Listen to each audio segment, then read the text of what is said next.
اگر وہ تم پر دباؤ ڈالیں کہ ضرور انہیں میرے ساتھ شریک کرو فلا تطعہما، کیٹیگوریکل انسٹرکشن ہے، ان کا حکم مت مانو۔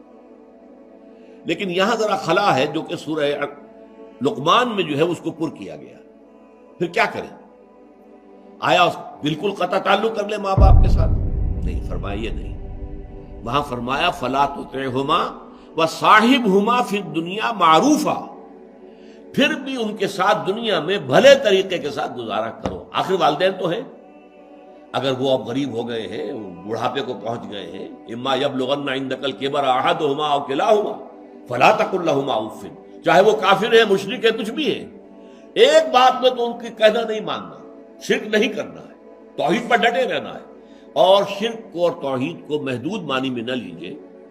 شرک یہ بھی ہے کہ حکومت جو ہے وہ اللہ کے سوا کسی اور کی ہے، یہ سیاسی شرک ہے۔ آج جو ہے ڈیموکریسی، یہ بہت بڑی بدترین شرک ہے۔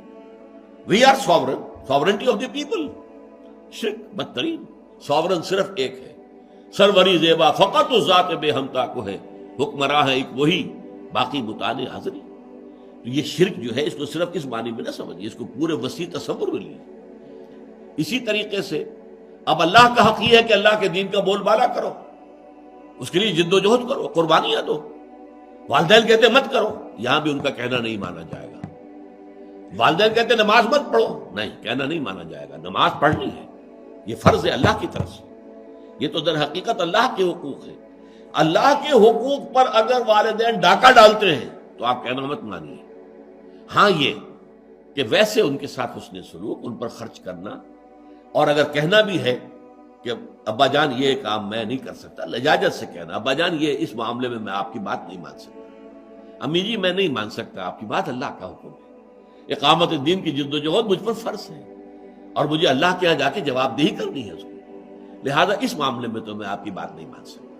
لیکن اس میں بھی انداز لجاجت کا ہو، تواضع کا ہو، سینہ تان کر نہ کہا جائے جاؤ دفعہ ہو جاؤ، میں نے تو کرنا ہی کرنا ہے، ایسا کچھ نہیں، یہ نہیں۔